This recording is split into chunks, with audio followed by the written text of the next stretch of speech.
ഭക്ഷണം റെഡി. പ്രേമിച്ച എവിടെ? മുറിയിലേക്ക് പോകുന്ന കണ്ടു. ഇനിയിപ്പോ ഉറങ്ങിയോ ആവോ? പോയി വിളിച്ചോണ്ട് വാ അവരെ.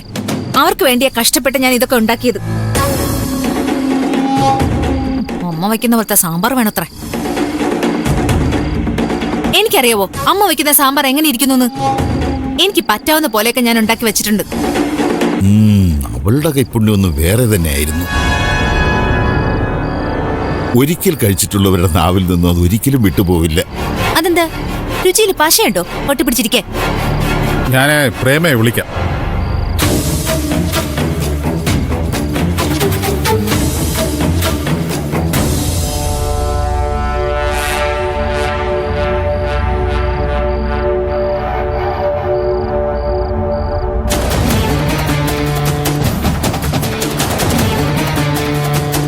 പ്രേമേ, പ്രേമേ, ഭക്ഷണം ഉണ്ടാക്കി വെച്ചിട്ടുണ്ട്.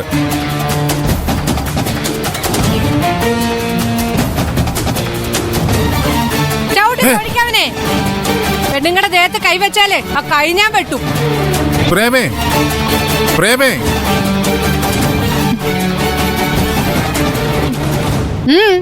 എന്ത് വേണം? ഞാൻ ഉറങ്ങുന്ന കണ്ടില്ലേ?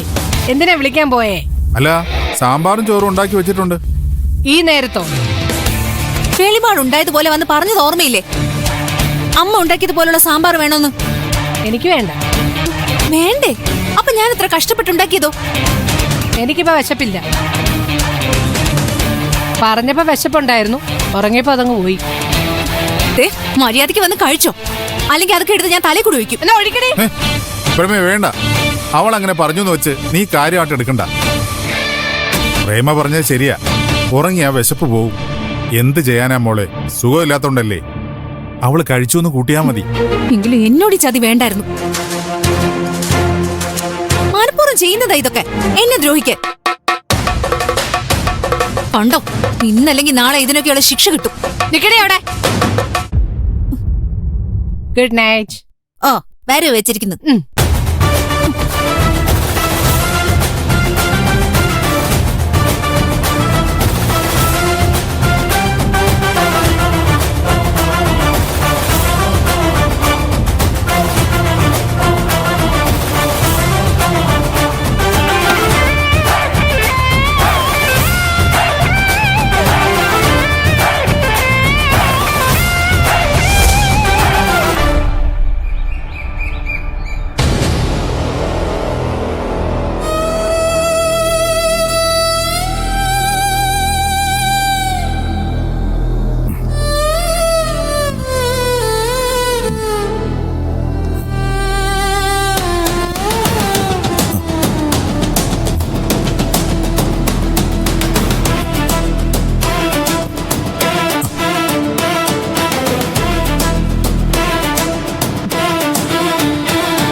Good morning.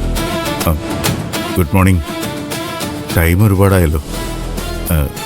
ഉറങ്ങിപ്പോയി. അതെന്തായാലും നന്നായി. ആ നേരത്ത് വണ്ടി ഓടിച്ചു പോവാതിരുന്നത് ഭാഗ്യായി. ഡ്രൈവിങ്ങിന്റെ ഇടയിൽ ഉറങ്ങിപ്പോയിരുന്നെങ്കിലോ? ഞാൻ കാരണം മാലുവിന് ബുദ്ധിമുട്ടായല്ലേ? എനിക്കൊരു ബുദ്ധിമുട്ടുമില്ല. ഇന്നലെ രാത്രി ഞാൻ സുഖമായിട്ട് ഉറങ്ങി. എത്ര കാലത്തിന് ശേഷം അങ്ങനെ ഒരു ഉറക്കം കിട്ടിയെന്നറിയോ? അതിന് ഞാൻ നിരഞ്ജനോട് നന്ദി പറയേണ്ടത്. എന്നാ ഞാൻ ഇറങ്ങട്ടെ? പോവാൻ വരട്ടെ. ആദ്യം ഈ ചായ കുടിക്കേ, എന്നിട്ടൊന്ന് ഫ്രഷ് ആയിട്ട് വാ. എന്നിട്ട് ബ്രേക്ക്ഫാസ്റ്റും കഴിച്ചിട്ടേ ഞാൻ വിടും. അത് വേണ്ട, ഞാൻ വീട്ടിൽ പോയി കഴിച്ചോളാം. അപ്പോ രാവിലത്തെ മരുന്ന് കഴിക്കണ്ടേ? മരുന്ന് ആഫ്റ്റർ ഫുഡാ, അതും കൂടി കഴിച്ചിട്ട് പോയാ മതി. അതെ, ഐ എം യുവർ ഡോക്ടർ. ഞാൻ പറയുന്നത് അങ്ങ് അനുസരിച്ചാ മതി. ആദ്യം ഈ ചായ കുടിച്ചേ.